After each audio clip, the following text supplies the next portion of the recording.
Hi, boys and girls, and whatever else you choose to identify as. I'm really busy, and this is the video that I was talking about that I wanted to show you what I was so busy with. My car is falling apart. So basically what happened was the door fell off. I tried to open the door, because like these doors are so annoying, because that door is having the same problem. That's kind of why sometimes I'm afraid to open it. Sometimes like when you try to open the door with the button, half the time it'll open and then it'll stop and start beeping. So I have to open it by hand, and you can feel the door, like it keeps like clicking and like hitting. It just sounds like it's making a weird noise, like it's clanking on something. So I keep trying to open the door by hand, and then the door just fell off. So me and Mason tried pushing the door back on, because there's no way we were gonna get the door to go like actually back on, because like this hook that was on this broke off, and it unhooked from here, and then it unhooked from over on this section. So I figure there's no way we're gonna get that back on. We were scratching the living shit out of the side of the car trying to get the door to get back on, and it wouldn't work. We eventually pushed it back in, and it was kind of just like sitting in there. And then a few days later it fell out again, and I didn't bother to stop and pick it up. I didn't want the damn door. Fuck it. This is turning into a money pit, so anything that breaks on it, as far as I'm concerned, as long as this car actually works, it runs, it drives, then that's all I really care about. So the door is not really an essential thing to make the car run. So as far as the transmission and the engine work and the car starts, it runs, that's all I really care about. But when the door fell off the second time, it hit right here. This is the marking, because that's where it hit, and it shattered the window. At first the window was just shattered, but a few days later pieces of the window are slowly starting to fall out. So now the window is falling out too. That's good to know. I can't tried putting some Chex cereal up on the window to block it. I put it right here to block it, but that didn't really work out too well. I can't keep anything in the car. I took everything out. I took the passenger seat out of the front because, well, the reason why I took all the seats out was for the reason I was talking about a while ago, because I wanted to use this to haul stuff and go camping and sleep in it and all that noise. So I figured I'm just gonna take the passenger seat out. That was the only seat that was left that I wanted to take out. I wanted to keep that in there. I put it back in there because I was trying to sell the car a few months ago, but I decided to keep it, and I'm just gonna scrap it at a junkyard. I'm gonna part it out eventually. Probably sometime next year, whenever the tags expire after February or March, I'll probably just part the car out. But I can't keep anything in here, nothing in the glove box.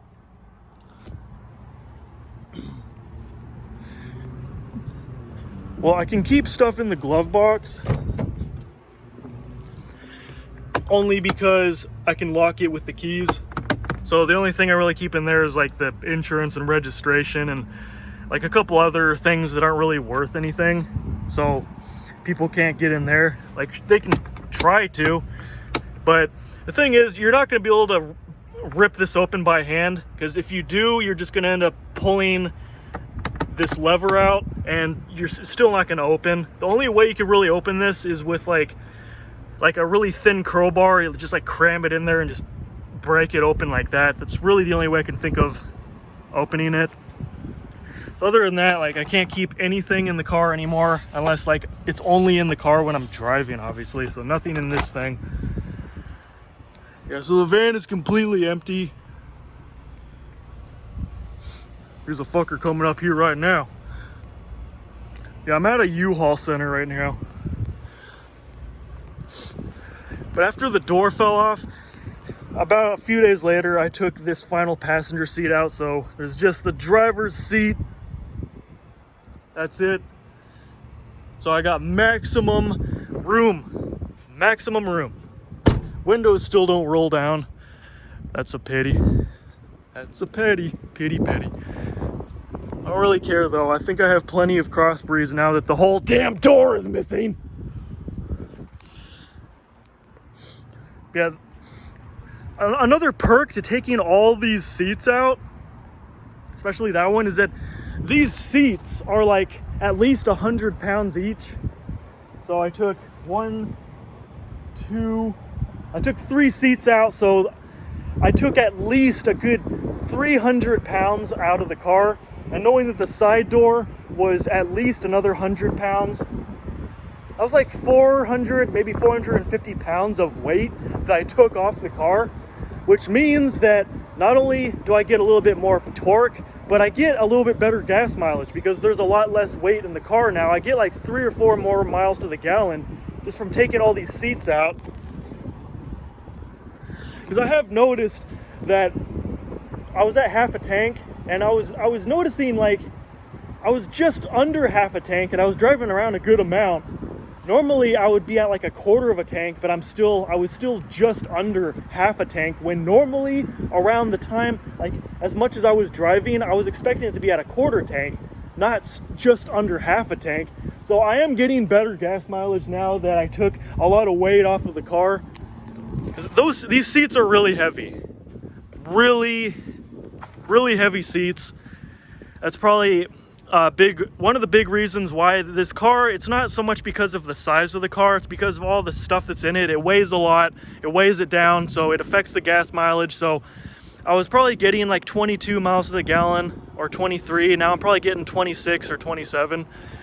That's pretty good, getting almost 30 miles to the gallon in a minivan like this, because of how big it is. Most of these kind of vans usually get crappy gas mileage because of how heavy they are. But after taking a lot of weight out, it gets pretty good gas mileage now. I haven't been having to like fill it up as much as I normally do.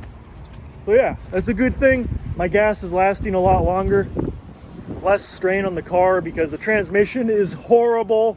So I would like to put less strain on the transmission. So if I'm carrying less weight, then it's also less strain on the crappy transmission. This is basically just an update, walk around on my ghetto van. I kind of call it the Ricky van from Trailer Park Boys because missing a door, the window's busted, and it's just a piece of crap. I'm gonna keep this van at least until February because that's when the tags expire. Yep, February. Okay, so yeah, I have basically until March to get rid of this thing. I mean, I might try to put it through emissions. I don't know. The check engine light is always going to be on. Probably, I'm pretty sure it's because of the transmission. Transmission is horrible. If the check engine light's on, they're probably not even going to look at it. Like all the other lights are still on, but that's like the airbag light because I took the passenger seat out, and the VSA light, some other warning light. The cruise control randomly doesn't work, like the warning messages come up and then cruise control doesn't work. That's because the transmission is horrible. Transmission is causing a lot of these problems, but that has nothing to do with the emissions. Like the whole point of them checking the emissions is to see if your car is expelling more pollution than it's supposed to. So the main thing that they look for is the check engine light on, and then if it's not, they'll test it. If it doesn't pass emissions, if it's expelling too much crap, then obviously it's not going to pass. So all I need to do is figure out how to turn the stupid check engine light off by February, and then I might be able to get this to go past emissions. I don't know. I've never put this car through emissions. I've had it a couple of years now, and this is the first time I would have to put it through emissions. So we'll see how that goes. If I can figure out how to temporarily disable the check engine light so they'll check it, I'm pretty sure I might be able to get it to pass emissions. Normally around the time when I'm gonna get it to go through emissions, I would put like some stuff in the fuel tank to clean out the engine and make it run a lot cleaner. I would do that like 3 or 4 times just to clean out all the crap and make it run a lot better. So I'll probably end up doing that towards the end of the year. But for now, I don't know where a trash can is around here. I'm tired of holding this cinnamon Chex. Stay tuned for more videos. Stay busy, everyone.